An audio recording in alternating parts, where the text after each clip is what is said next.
I found that through the process, divorce isn't a place where we arrive.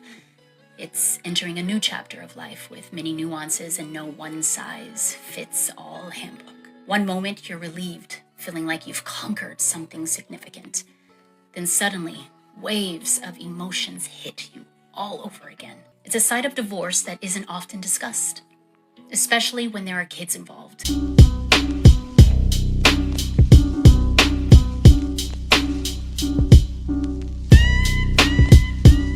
So Tia Mowry is reflecting on life 1 year after divorcing her ex of 14 years, Corey Hardrick.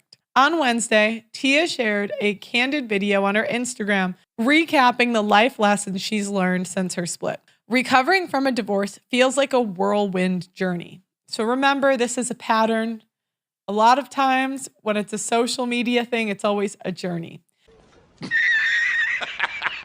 Tia says in a voiceover as she sat in bed, "I found out through the whole process that divorce isn't a place where we arrive. It's entering a new chapter in life with many nuances and no one-size-fits-all handbook. One moment you're relieved, feeling like you've conquered something significant. Then suddenly emotions hit you all over again. It's a side of divorce that often isn't discussed, especially when the kids are involved." Tia and Corey share 2 children together, their 12-year-old son, Cree, and their 5-year-old daughter, Cairo. So these are the 4. Tia added that she wants to be a role model for her children, showing them what resilience and self-care looks like. She also opened up about trying different things to help soothe and release the emotional buildup living inside of her with activities like exercise, journaling, meditation, and therapy. I'm just being honest, guys.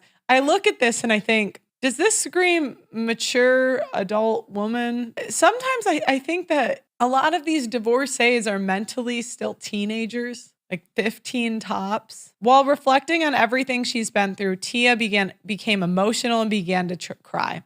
"Someday, I believe I'll be able to look back on this time with nothing but warmth and gratitude for the beautiful children brought into my life and the stronger version of myself that emerged from experience.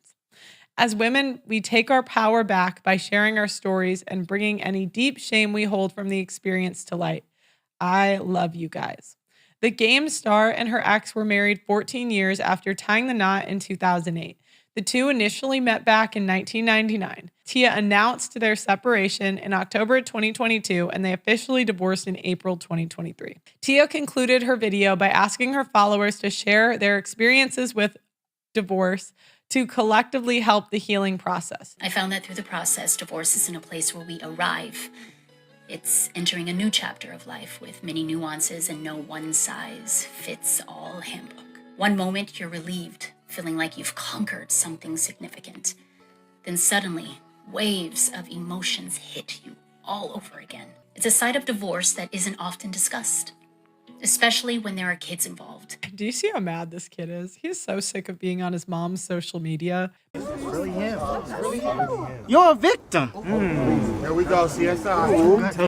But see, this is using your kids and your personal life as a prop for attention.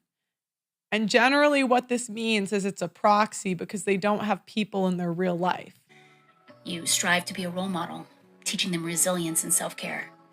You try different things to soothe and release emotional buildup with exercise, journaling your thoughts, meditation, and seeking therapy to cope with the breakup and the dreams you had for the future. It may sound cliche, but time truly does have a way of soothing pain. Someday, I believe I'll be able to look back on this time with nothing but warmth and gratitude. Can you imagine being this kid? Your mom just divorced your dad and now she's saying, kids, take this hug for social media. Like you just want to go to your mom and you want to get a hug, right? You want to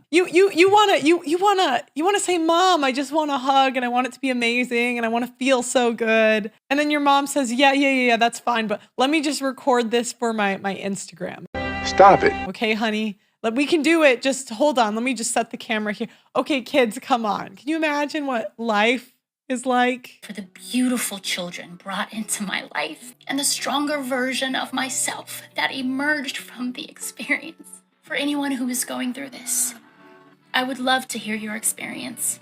Share your story because there's power in dialogue. As women, we take our power back by sharing our stories and bringing any deep shame we hold from this experience into the light. I love you guys. Tia. Now, what is the problem with this? She is a high-earning woman. Rich people have different options and different lives. She is going to survive off of one income if she's been smart with her money, and she will be fine the rest of her life. Many women that make the same decision will not. In her montage, she is doing some trip with an elephant. Do you think that's an option for the average woman's budget in this economy? And the other issue we get is we have a plethora of comments. I love you. I know this journey hasn't been an easy one, but I applaud you for doing the work to heal. My girl has been nonstop growing, working, evolving, and healing. So it's all these women encouraging her. And there wasn't one that said, hey, the grass may not be greener on the other side. Get back with your husband. Not one. Hey, you might be making a mistake. It's all women pushing women to make bad choices.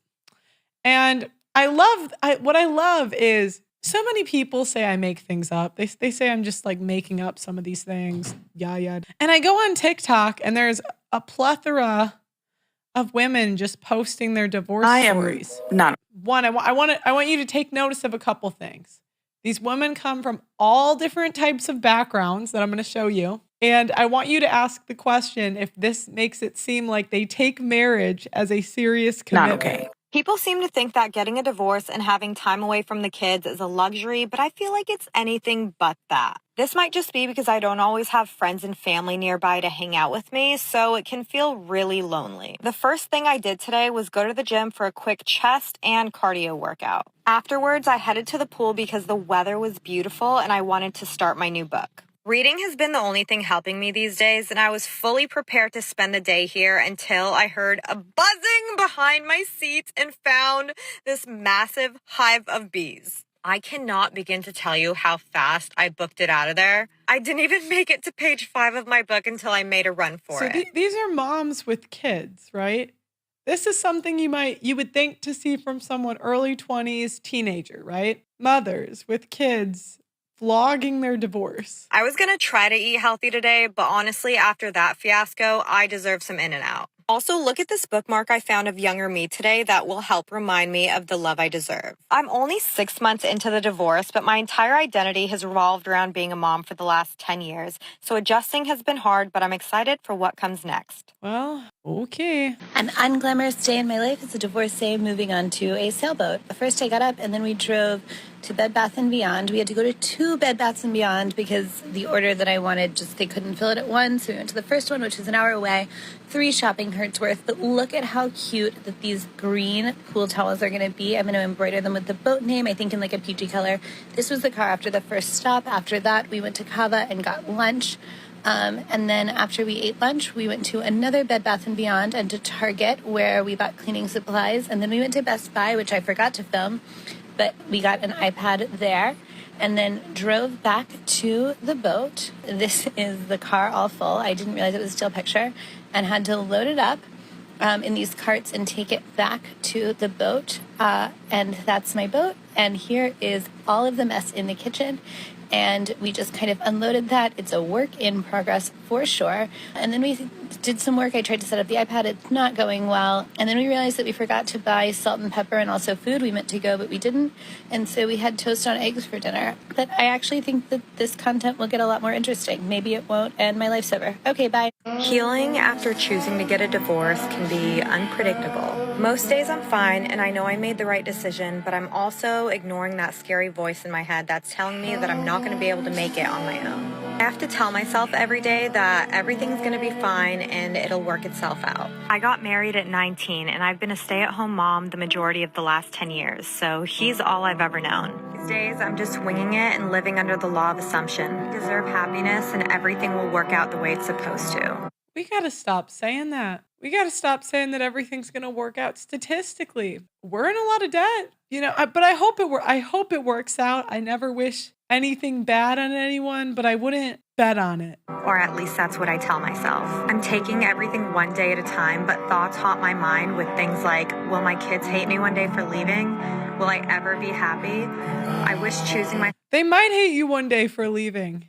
Yeah, a lot of kids do. I wouldn't be surprised. self for once in my life didn't make me feel so guilty and so alone. Okay, well, oh, that's the same girl, I guess. Well, I hope it works out, you know. Echo chamber. The echo chamber is real, okay? And this is a complex and sensitive topic, guys. So there are many reasons why women would advise other women to divorce their husbands. You know, there are so many reasons, which could be empowerment and validations. You understand?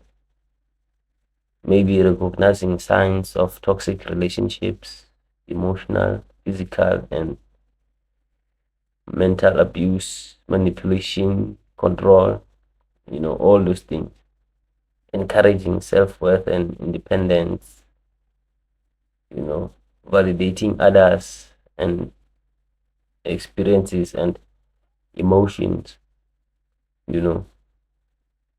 Some could be personal experiences, maybe sharing lessons learned from their own divorce or difficult relationships they had in the past, you know, warning others about similar red flags and offering support and solidarity. You know, there could be many things, guys. So others can advise them to do it because they try to change attitude towards divorce, less stigma, increase awareness of women's rights and equality. So there's many things, but yeah, but that's not what a lot of women divorce their husbands for. You know, a lot of them divorce their husbands because they think they should move on for some reason. I don't know. Okay, they feel depressed, oppressed, you know, all those kind of BS that women say. Oh, we are so oppressed, we are so oppressed. Come on. Come on.